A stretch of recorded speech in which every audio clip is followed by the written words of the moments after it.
Hello everybody! Welcome back to another video. I'm excited to be here. I'm excited that this video is finally done. I'm doing my January 2025 bullet journal spread, as you can probably clearly see. As you can see, I'm using this light blue paint marker, and I've had a vision for this setup, specifically this spread, for months now, and I was banking on getting these markers for Christmas, and I did, and I'm so happy because then I could finally execute my vision. I just really wanted this big star in the middle of this, like, big blue star in the middle of the spread going onto both pages, and well, my dream came true, as you can see. Right now I'm working on the cover page.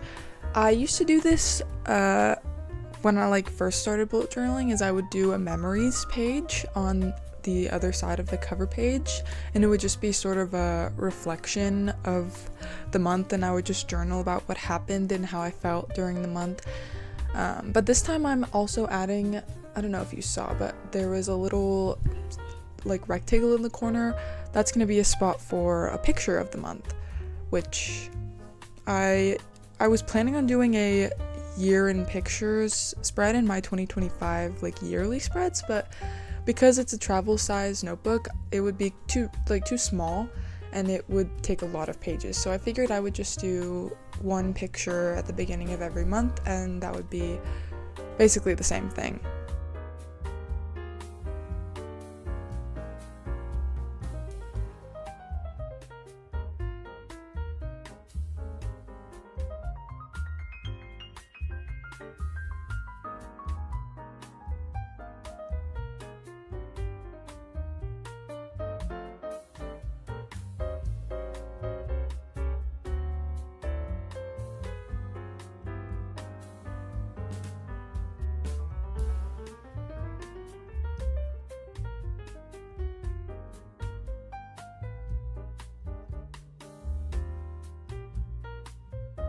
Right here, I'm just doing the finishing touches of the cover page. I'm just adding a little drop shadow to the picture box.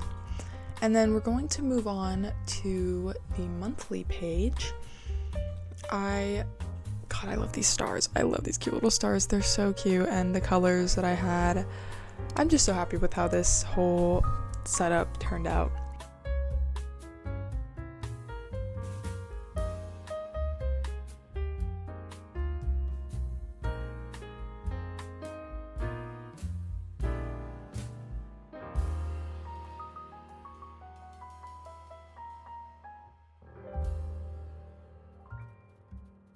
It was definitely interesting working in a traveler size notebook for the first time, because I had to make everything thinner than I normally would, especially with the calendar. The boxes, instead of being squares like I would normally make them, they have to be rectangles, and so I have less space to write all the stuff that I am going to do for the month. And in a way, I like that because then I'm kind of forced to use my weeklies. And even though I did use my weeklies before, I don't know, I am just very happy with the traveler's journal. This part's so cute. I do the January title, and then I make the I on the J a star. I was quite proud of that when I thought of that, and I think it turned out very cute. Now I'm doing the titles, or the headers of the boxes, in white gel pen. I also got a gel pen during the month of December. Not for Christmas, but I did get it, and I'm very happy because I haven't been able to use a white gel pen in a very long time. And as you can see in these spreads, I use it quite generously. For the little colored in spots where I'm gonna put the numbers for the month, or the days of the month, I made little stars, and I thought that was really cute. I really just leaned into the whole star thing for the entirety of the spreads. Moving on, this is where I'm going to put my habit tracker. Now, as you can probably notice, the other side is blank. We had a bit of another situation, kind of like the yearly spreads, where I honestly just didn't know what I was going to put on that page. Later on in the final flip through, you'll see that I made it like a routines page. I left it blank when I did the flip through, but I figured I'd fill it in with stuff to do in my morning routine, my evening routine, and then I had a space for things to do for exercise, just ways to be active, because one of my habits this month, hopefully this year, is to be active in some way every day, and I have not been doing that so far, but we're only 3 days in, and the third day isn't even over yet, so I could probably do that today.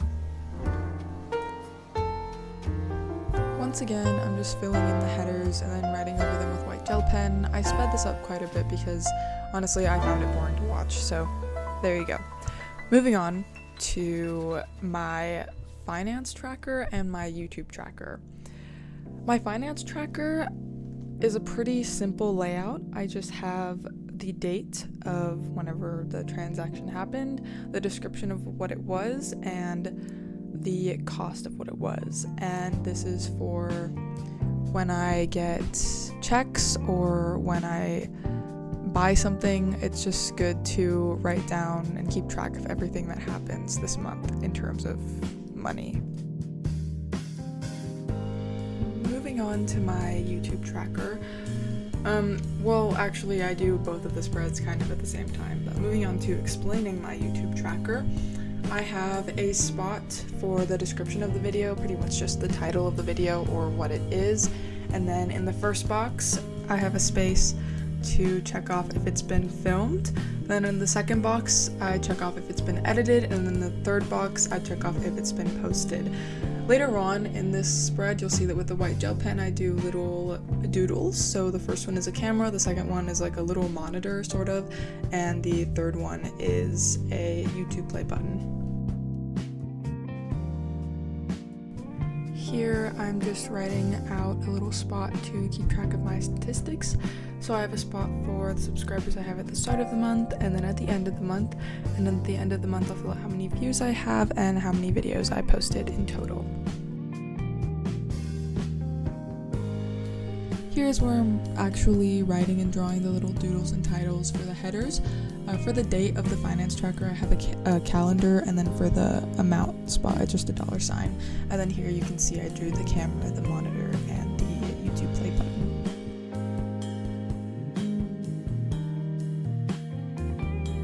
Right now, I'm drawing out some lines just to help with spacing and bringing up the space. And in the YouTube tracker, I made the lines a bit bigger because I won't be posting that many videos, so I figured I'd keep it simple and have a hopeful amount of lines in that tracker. Next, I'm doing my brain dump page. Pretty simple. This is just a blank page where there's a lot of space for writing anything that I think of, any lists or, generally whatever. And I just did some simple stars around the corners, and then I did a border around the edge, and that's it. That's the spread. It's pretty simple.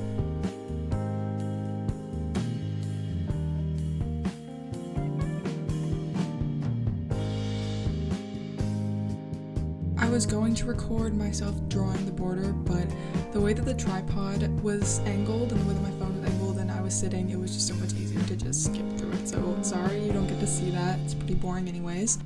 Okay, so as you can probably clearly tell, the lighting has changed. It has been a few days since I last did these spreads, and since it's a few days into January, some of them have been filled out a little bit,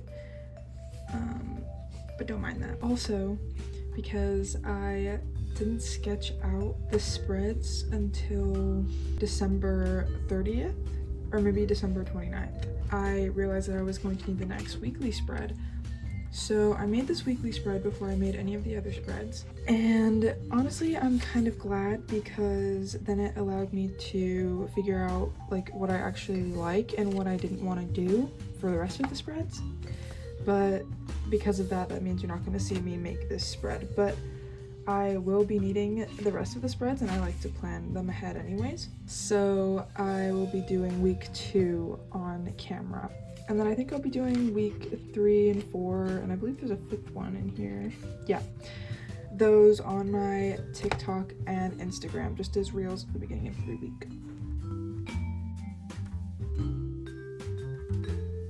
So as I said in the clip that just played, I'm gonna be doing my weekly spread for the next week, which really is not that big of a deal to me.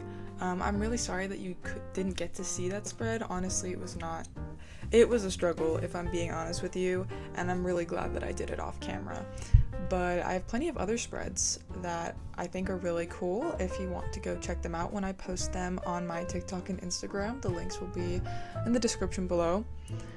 Right now, I just did these stars. At first I thought I was going to keep them empty like the rest of the stars in the spreads, but then I decided to fill them in, and I'm just doing some black lines, black headers, I suppose. Right here I'm doing the little monthly calendar thing for every week, and I wrote the days of the week and then remembered that I wrote them over the paint marker instead of under, so I had to quickly correct that. Now I'm just adding the numbers to the stars, and then after adding the letters for the days of the week to signify which day they are, because I get confused quite easily. Then I'm doing a quick drop shadowing to the boxes, and that's it for my January spreads. Let's get into the final flip through.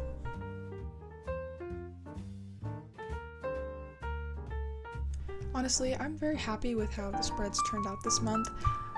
This year I really just want to be creative and be able to let myself do whatever I want, and if I want to do something easy versus something more complicated, I just want to let myself be able to do it. And I think this setup is a very good starter for this year.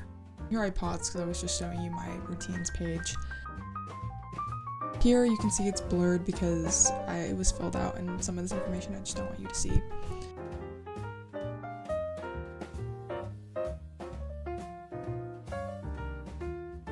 That is really it for my January 2025 bullet journal setup. I hope you guys enjoyed this setup. I really enjoyed myself while making it, and I'm really excited to make all the rest of the spreads, especially with you guys. Here I'm just flipping to the pages that I didn't make or that I didn't do on camera in my 2025 setup video. So here I just have a video ideas list, I guess, and then here somewhere I have my wish list because I wanted to make it, but I for some reason forgot to sketch it out. And the other spread, of course, I still have not figured out what I want to do, so just ignore that for now. Thank you guys so much for watching, and as always, I will see you guys next time. Bye!